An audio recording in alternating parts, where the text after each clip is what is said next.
এক সময় সুউচ্চ পর্বতমালা এবং লীলাভূমির মধ্যে অবস্থিত একটি রাজ্যে অ্যামেলিয়া নামে একজন সাহসী এবং দয়ালু রাজকন্যা বাস করতেন। রাজকুমারী অ্যামেলিয়া তার সাহস এবং সহানুভূতির জন্য রাজ্যের সকলের কাছে প্রিয় ছিল। একদিন একটি ভয়ঙ্কর ড্রাগন রাজ্যে নেমে আসে, আগুন নিঃশ্বাস ফেলে এবং মানুষের মধ্যে ভয় ছড়িয়ে দেয়। রাজ্যে অস্থিরতা ছিল এবং রাজা বীরদেরকে এগিয়ে যেতে এবং ড্রাগনের মুখোমুখি হওয়ার জন্য ডাকলেন। রাজকুমারী অ্যামেলিয়া জানতেন যে তাকে তার রাজ্য এবং তার লোকদের রক্ষা করার জন্য কিছু করতে হবে। তার উপদেষ্টাদের প্রতিবাদ সত্ত্বেও তিনি নিজেই ড্রাগনের মুখোমুখি হওয়ার সিদ্ধান্ত নিয়েছিলেন। শুধুমাত্র তার বুদ্ধি এবং তার দৃঢ় সংকল্পে সজ্জিত রাজকুমারী অ্যামেলিয়া ড্রাগনের কোমর খুঁজে বের করতে রওনা হন। পথের মধ্যে তিনি অনেক বাধার সম্মুখীন হন, কিন্তু তিনি তার সংকল্পে কখনো দমে যাননি। অবশেষে তিনি ড্রাগনের গুহায় পৌঁছেছিলেন, যেখানে জন্তুটি অপেক্ষায় ছিল, তার চোখ বিদ্বেষে জ্বলজ্বল করছে। রাজকুমারী অ্যামেলিয়া লম্বা হয়ে দাঁড়িয়েছিল, তার হৃদয় ভয়ে কাঁপছে, কিন্তু তার আত্মা অবিচ্ছিন্ন। তার হৃদয়ে সাহস নিয়ে রাজকুমারী অ্যামেলিয়া ড্রাগনের সাথে কথা বলেছিল, তার রাগ এবং ব্যথা বুঝতে চেয়েছিল।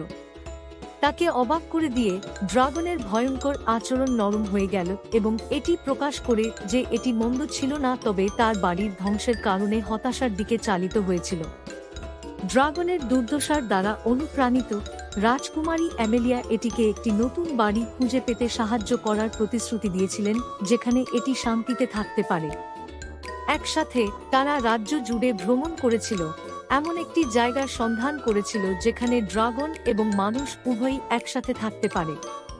তাদের ভাগ করা দুঃসাহসিক কাজের মাধ্যমে রাজকুমারী অ্যামেলিয়া এবং ড্রাগন বন্ধুত্ব এবং বিশ্বাসের একটি গভীর বন্ধন তৈরি করেছিল।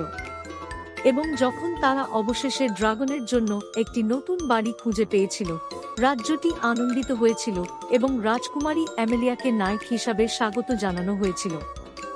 সেই দিন থেকে রাজ্যটি উন্নতি লাভ করে এবং রাজকুমারী অ্যামেলিয়ার সাহসিকতা এবং করুণার স্মৃতি বেঁচে থাকে, যা পরবর্তী প্রজন্মকে অনুপ্রাণিত করে। এবং রাজকন্যা এবং ড্রাগন বন্ধুদের মধ্যে সবচেয়ে প্রিয় ছিল তাদের সাহস এবং বোঝার যৌথ যাত্রায় একত্রিত হয়েছিল।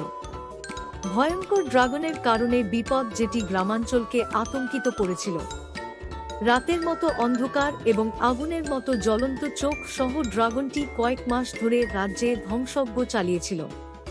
গ্রাম জ্বালিয়ে দেওয়া হয়, ফসল নষ্ট করা হয় এবং মানুষ ক্রমাগত আতঙ্কের মধ্যে বসবাস করে।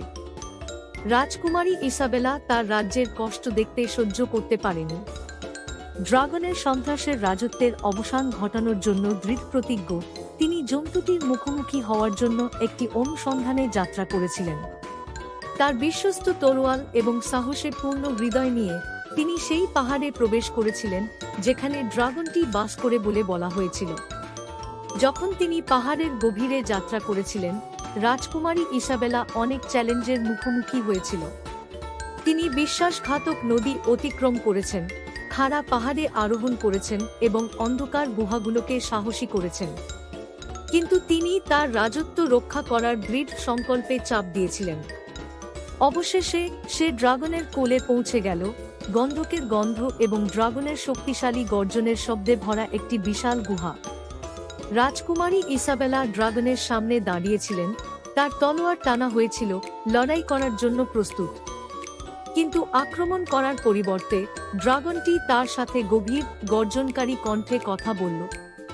এটি তাকে তার একাকিত্ব এবং দুঃখের কথা বলেছিল, কিভাবে এটি লোভী নাইট এবং রাগান্বিত গ্রামবাসীদের দ্বারা তার বাড়ি থেকে তাড়িয়ে দেওয়া হয়েছিল। ড্রাগনের দুর্দশা দেখে রাজকুমারী ইসাবেলা তার তলোয়ার নামিয়ে দিয়ে তার বন্ধুত্বের প্রস্তাব দেন। তিনি ড্রাগনকে একটি নতুন বাড়ি খুঁজে পেতে সাহায্য করার প্রতিশ্রুতি দিয়েছিলেন, যেখানে এটি শান্তিতে থাকতে পারে।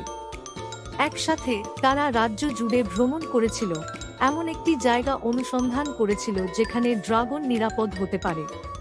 পথের মধ্যে তারা অনেক চ্যালেঞ্জের সম্মুখীন হয়েছিল, কিন্তু তারা একসাথে তাদের মুখোমুখি হয়েছিল, বন্ধুত্বের বন্ধন তৈরি করেছিল যা সারা জীবন স্থায়ী হবে। কিন্তু তার সবচেয়ে বড় অ্যাডভেঞ্চার এখনো আসেনি। রাজ্যের কেন্দ্রস্থলে একটি ঘন জঙ্গল ছিল যেখানে একটি প্রাচীন ড্রাগন তার বাড়ি তৈরি করেছিল। এর দাঁড়িপাল্লা লোহার মতো শক্ত ছিল এবং এর নিঃশ্বাসে পাথর গলে যেত। বছরের পর বছর ধরে ড্রাগনটি রাজ্যের লোকেরা ভয় পেয়েছিল এবং অনেক সাহসী নাইট এটিকে পরাজিত করার চেষ্টা ড্রাগনের মুখোমুখি হওয়ার জন্য যাত্রা শুরু করেছিল। শুধুমাত্র তার বুদ্ধি এবং তার সাহসে সজ্জিত রাজকুমারী ইলারা বনে প্রবেশ করেছিলেন। সে যাওয়ার সময় গাছগুলি গোপন কথাগুলি ফিসফিস করে এবং বাতাস জাদুতে চিৎকার করে। অবশেষে তিনি ড্রাগনের আড্ডায় পৌঁছেছিলেন, বনের হৃদয়ের গভীরে লুকানো একটি গুহা।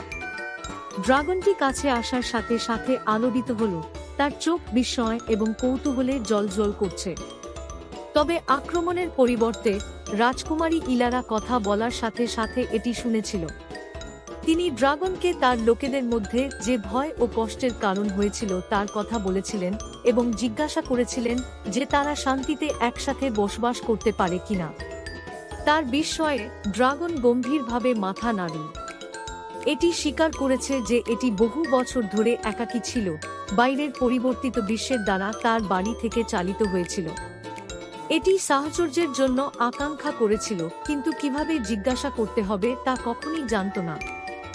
ড্রাগনের দুর্বলতা দ্বারা স্পর্শ করে রাজকুমারী ইলারা বন্ধুত্বের হাত বাড়িয়ে দিয়েছিলেন। একসাথে তারা একটি বন্ধন তৈরি করেছিল যা রাজ্যে কখনো দেখা যায়নি। ড্রাগনের দুর্বলতা দ্বারা স্পর্শ করে রাজকুমারী ইলারা বন্ধুত্বের হাত বাড়িয়ে দিয়েছিলেন। একসাথে তারা একটি বন্ধন তৈরি করেছিল যা রাজ্যে কখনো দেখা যায়নি। ড্রাগন তার রক্ষক হয়ে ওঠে এবং সে তার বিশ্বস্ত হয়ে ওঠে।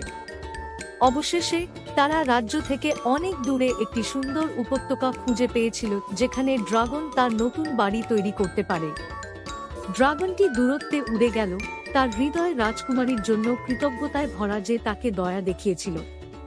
কিন্তু চিরসবুজ সবসময় শান্তিপূর্ণ ছিল না, কারণ ড্রাকোনিয়াস নামে একটি ভয়ঙ্কর ড্রাগন নিকটবর্তী পর্বতগুলিকে তার বাড়ি বানিয়েছিল, ভূমিতে ভয় এবং ধ্বংস এনেছিল। এভারগ্রিনের লোকেরা ড্রাকোনিয়াসের জ্বলন্ত নিঃশ্বাস এবং ক্ষুরতীক্ষ্ণ নখর থেকে ক্রমাগত ভয়ে বাস করত। একদিন রাজকুমারী ইলারা সিদ্ধান্ত নিলেন যে তিনি তার রাজ্যের কষ্টের সময় অলসভাবে দাঁড়াতে পারবেন না। তিনি ড্রাগনের মুখোমুখি হওয়ার এবং তার সন্ত্রাসের রাজত্বের অবসান ঘটাতে সংকল্প করেছিলেন।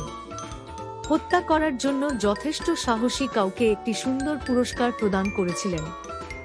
দূর দূরান্ত থেকে নাইটরা জন্তুটিকে চ্যালেঞ্জ করতে এসেছিল, কিন্তু কেউ ফিরে আসেনি।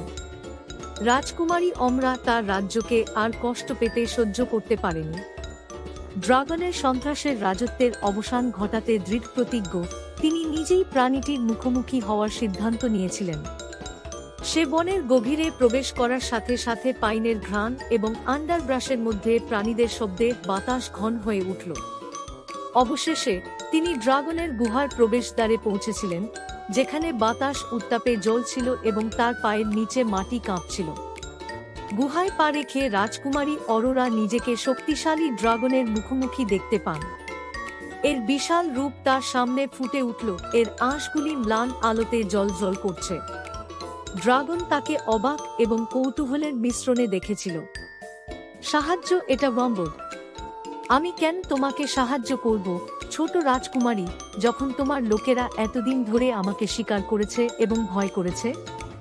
রাজকুমারী অরোরা একটি গভীর শ্বাস নিল, তার চোখ ড্রাগনের ভয়ানক দৃষ্টিতে মিলিত হল। কারণ আমি বিশ্বাস করি যে গভীরভাবে আপনি সেই দানব নন যে তারা আপনাকে বিশ্বাস করে, তিনি বলেছিলেন। আমি বিশ্বাস করি যে আমাদের রাজ্যে শান্তি আনার ক্ষমতা আপনার আছে, যদি আপনি এটির সুযোগ দেন। ড্রাগন একটি দীর্ঘ মুহূর্ত জন্য তার কথা বিবেচনা, তার চোখ অনিশ্চয়তার সঙ্গে ঝিকিমিকি। অবশেষে এটি কথা বলেছিল, এর কণ্ঠস্বর এখন নরম, বিষণ্ণতায় আচ্ছন্ন। প্রিন্সেস অরোরা, বহু বছর ধরে আপনি প্রথম আমাকে দয়া দেখান, এতে বলা হয়েছে। আমি তোমাকে সাহায্য করব, যদি তুমি প্রতিশ্রুতি দিয়ে আমাকে সাহায্য করবে। গুহার ভিতরে তিনি ড্রাকোনিয়াসকে দেখতে পেলেন, তার আঁশ ম্লান আলোতে ঝলমল করছে, তার চোখ বিদ্বেষে জ্বলছে। কিন্তু আক্রমণ করার পরিবর্তে রাজকুমারী ইলারা তার সাথে সদয় এবং সহানুভূতির সাথে কথা বলেছিলেন।